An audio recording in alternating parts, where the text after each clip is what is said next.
Créé en 2008, Rainforest Management procédait à l'inauguration d'une nouvelle unité de transformation samedi 11 février écoulé, sous l'aval du ministère de l'économie forestière. Commencée essentiellement par la transformation des grumes, elle est installée sur une superficie de 107 hectares. Le complexe industriel composé de la première unité de transformation qui fait dans le sciage et le séchage, puis le second niveau de transformation dans le rabotage et le troisième niveau dans la fabrication des meubles. Aujourd'hui, comme je disais tantôt, nous ouvrons une unité de transformation du key layer. C'est quoi le key layer? Le key layer est on va dire, un procédé qui nous permet,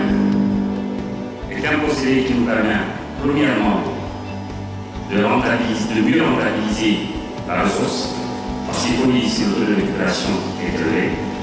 Donc les produits ici peuvent aller de 20 cm à 20 mètres.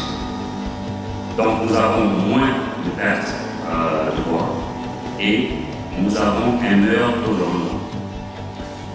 Madame le ministre, nous dirons ici, nous élevons les défis, nous aimons les paris, puis nous dévoilons ce que nous savons faire. L'entreprise se diversifie. De nos jours, elle a mis en place un procédé qui permet de limiter les pertes de résidus en bois. Le key layer, nous avons dit, c'est un produit, c'est une technologie, c'est un processus.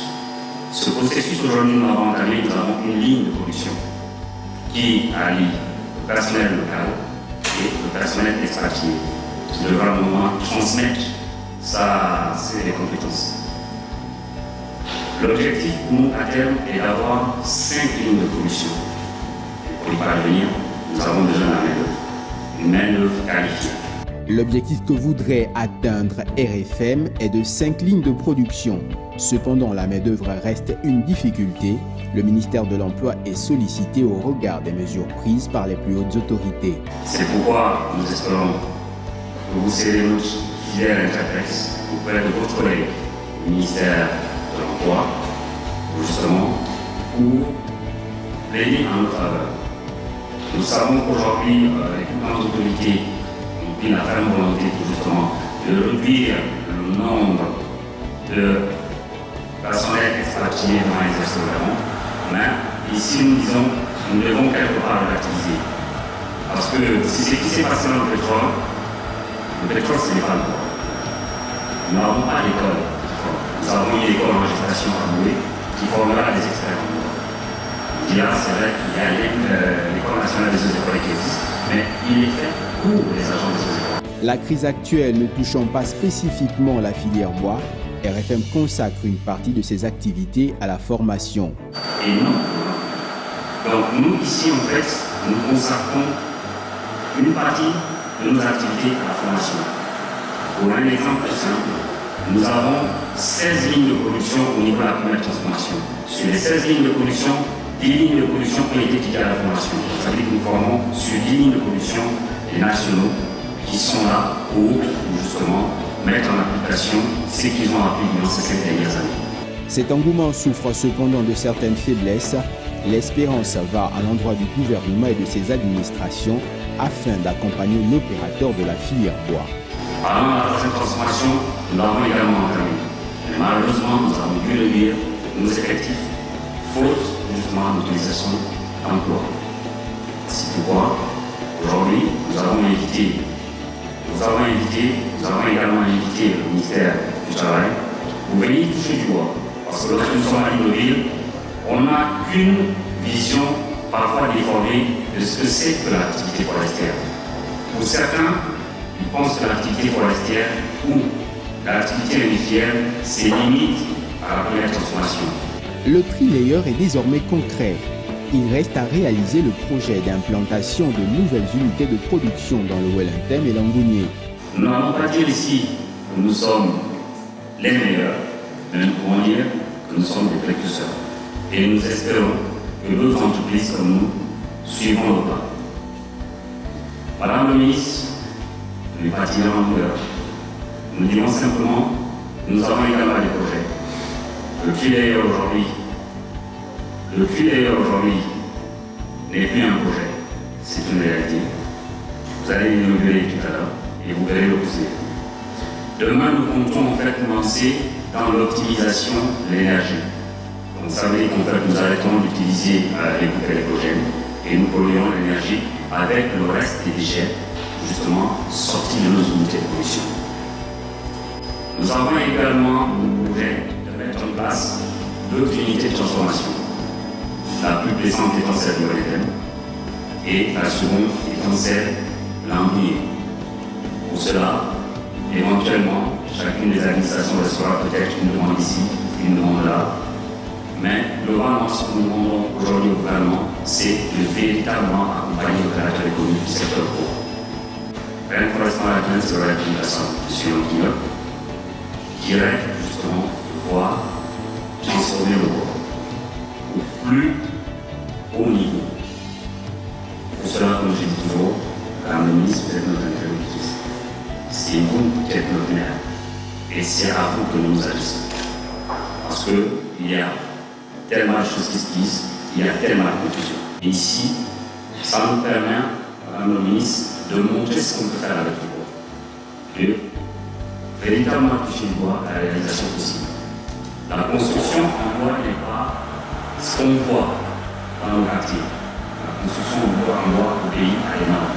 Et ces normes tiennent la route. Parce que aucun souvent qu'une maison en bois est moins durable qu'une maison en carton. Mais pour la petite histoire, c'est parce que nous avons dans nos villes, nous avons encore des maisons de l'époque coloniale qui sont faites en bois. Il faut juste savoir quel est le petit bois que nous utilisons et comment nous l'utilisons. Pour finir, Madame la ministre, distingués invités, comme je l'ai dit tout à l'heure, nous allons tout à l'heure inaugurer le puits. Je dis bien pourquoi certains vont se dire que c'est un procédé aussi simple. Oui, mais c'est un procédé qui se faisait en Italie. Uniquement. Nous avons fait les pieds et les mains pour pouvoir justement amener ce procédé ici et faire en sorte que nous soyons un peu plus reconnus sur le plan international. Ayant effectué le déplacement pour Mbomao avec son cabinet ministériel, Estelle Ondo, nouvelle patronne de l'économie forestière, a vivement félicité la volonté constante de RFM de contribuer à la politique d'industrialisation et à améliorer ce secteur par la qualité des produits qui en découlent.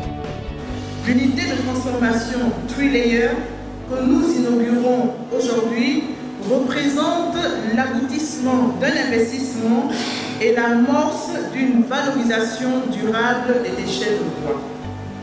Le produit 3-Layer fait partie de la deuxième transformation.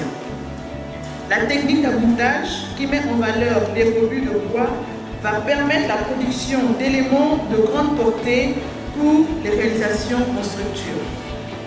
Outre la qualité technologique de ce produit, RFM va améliorer son rendement matière.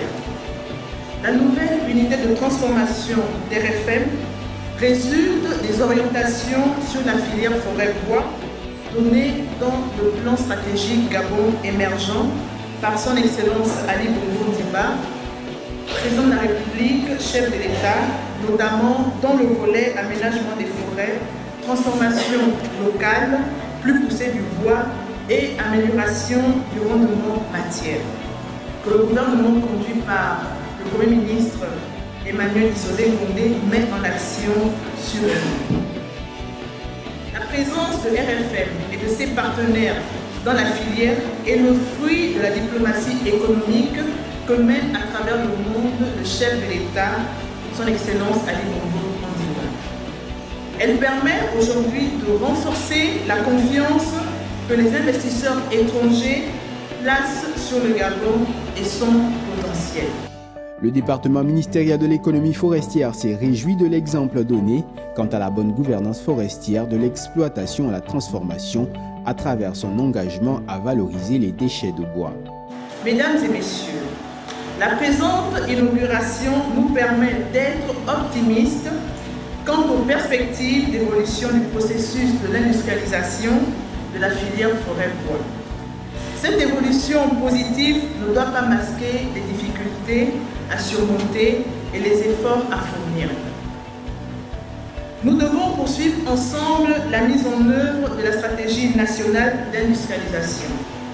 Nous souhaitons y apporter les recommandations qui sortiront du Forum international sur la transformation du bois que nous comptons organiser très prochainement. C'est à travers une démarche que notre pays pourra non seulement créer de la valeur ajoutée et des emplois par la transformation du bois, accroître la part de la filière bois dans la richesse nationale, fabriquer des produits de qualité et compétitifs, continuer à gérer durablement nos forêts.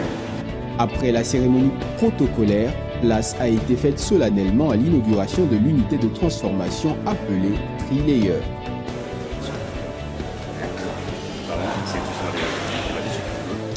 Gabonais également, plus constructeur gabonais, ça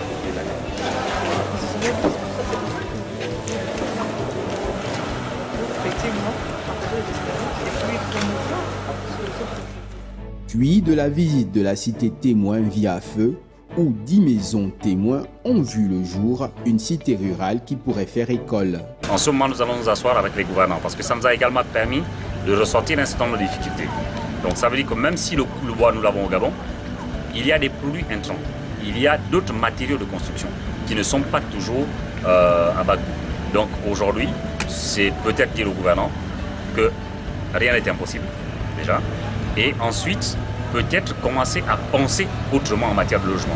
Et en venant visiter donc cette cité, nous pouvons démontrer qu'avec les produits locaux, nous pouvons construire de très belles maisons et à moindre coût. Donc ça peut être aussi une réponse au ministère de l'Habitat pour voir comment nous pouvons aller très vite dans la construction donc, des maisons d'habitation. Alors parlons d'énergie, puisque vous en avez parlé pour le cas des maisons, mais parlons pour le cas de la transformation. On était, vous avez entendu parler pratiquement d'une énergie alternative.